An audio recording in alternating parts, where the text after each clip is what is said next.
રમઝાન મહિનાને ધ્યાનમાં રાખી ભાજપે મોટી જાહેરાત કરી છે। આગામી સમયમાં 32 લાખ મુસ્લિમોને સોગાતે મોદી કીટ આપવાનો નિર્ણય કરવામાં આવ્યો છે।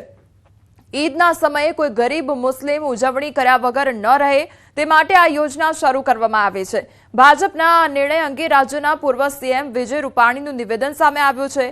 તેમણે કહ્યું કે ભાજપ એન્ટી મુસ્લિમ નથી, અમે પ્રો હિન્દુ છીએ, અમારો અભિગમ એન્ટી મુસ્લિમ નથી રહ્યો। जनता पार्टी ए एंटी मुस्लिम नहीं, अमे प्रो हिंदू छीए।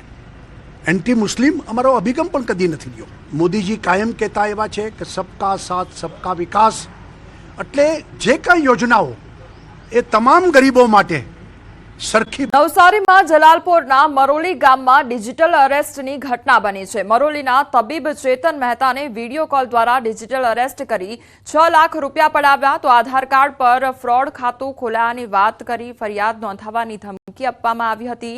કેસ સીઆઈડી ક્રાઇમમાં સોંપવાનો ડર બતાવી અલગ અલગ ખાતામાં રૂપિયા ટ્રાન્સફર કરાવ્યા। તબીબને છેતરાયાનો અહેસાસ થતા પોલીસ મથકે ફરિયાદ નોંધાવી। મરોલી પોલીસે ફરિયાદના આધારે તપાસ શરૂ કરી છે। સુરતમાં શેરબજારમાં રોકાણના નામે લાખોની ઠગાઈનો કિસ્સો સામે આવ્યો છે। કતારગામના એકાઉન્ટન્ટ ભાવિક જાતકિયાએ સહકર્મી ઓમ પ્રજાપતિ સામે નોંધાવી ફરિયાદ। આરોપીએ ફરિયાદને વિશ્વાસમાં લઈ 75.93 લાખ રૂપિયાની ઠગાઈ કરી શેરબજાર, ક્રિપ્ટોકરન્સી સહિતમાં રોકાણ કરી ઊંચું વળતર આપવાની લાલચે કરી ઠગાઈ। પોલીસે ફરિયાદના આધારે આરોપી ઓમ પ્રજાપતિની ધરપકડ કરી આગળની તપાસ હાથ ધરી। आरोपीए फरियादी पासेथी आश्रे 75 लाख रुपया जेटली रकम मेळवी लई अने त्यारबाद फरियादीनो विश्वासघात करी अने तेमने कोईपण प्रकारना पैसा परत न आपी, पैसा पोते अन्य जग्याए पोतानी રીતે વાપરી નાખેલા। તે અનુસંધાને ગુનો દાખલ થતા આરોપીને આજરોજ અટક કરવામાં આવેલ છે। પંચમહાલના ગોધરા પ્રાંત અધિકારી તેમજ તેમની ટીમે લીલેસરા નજીકથી અનધિકૃત રીતે લાકડા ભરેલા ટેમ્પો ઝડપી પાડ્યો છે અને આ લાકડા ભરેલા ટેમ્પોને અટકાવતા ટેમ્પો ચાલકે પ્રાંત અધિકારીને ધમકી આપી ફરાર થવાનો પ્રયત્ન કર્યો છે। ટેમ્પો ચાલકે એસટીએમ અને સરકારી કર્મચારીઓ સાથે હલ્લાબોલ કર્યો।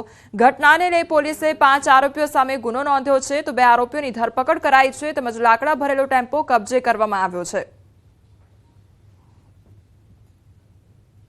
થઈ ગયેલો અને બચાવવા માટે કેટલાક ટોળાના લોકો ભેગા થઈ ગયેલા અને આ લોકોએ હલ્લાબોલ કરતા આ ટેમ્પો ચાલક એનો લાભ લઈ અને ભાગી ગયેલો। આની અંદર આ આરોપીઓ કુલ 5 આરોપીઓ છે જેઓ એકબીજાને મદદગારી કરી અને આ ગુનો આચરેલો હોય, જેથી ફરિયાદીએ બી ડિવિઝન પોલીસ સ્ટેશનની અંદર ફરિયાદ આપતો ગુનો રજીસ્ટર કરેલ છે।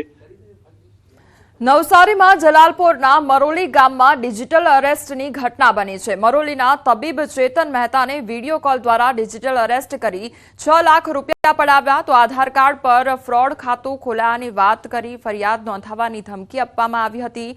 કેસ સીઆઈડી ક્રાઇમમાં સોંપવાનો ડર બતાવી અલગ અલગ ખાતામાં રૂપિયા ટ્રાન્સફર કરાવ્યા। તબીબને છેતરાયાનો અહેસાસ થતા પોલીસ મથકે ફરિયાદ નોંધાવી। મરોલી પોલીસે ફરિયાદના આધારે તપાસ શરૂ કરી છે।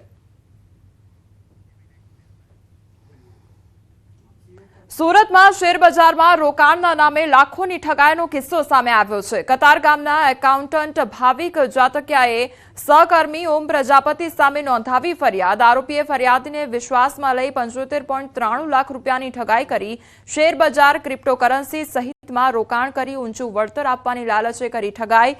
પોલીસે ફરિયાદના આધારે આરોપી ઓમ પ્રજાપતિની ધરપકડ કરી આગળની તપાસ હાથ ધરી।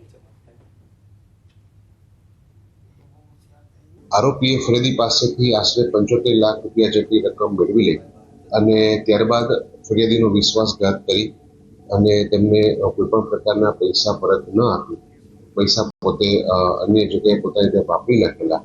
તે અનુસંધાને ગુનો દાખલ થતા આરોપીને આજરોજ અટક કરવામાં આવેલ છે।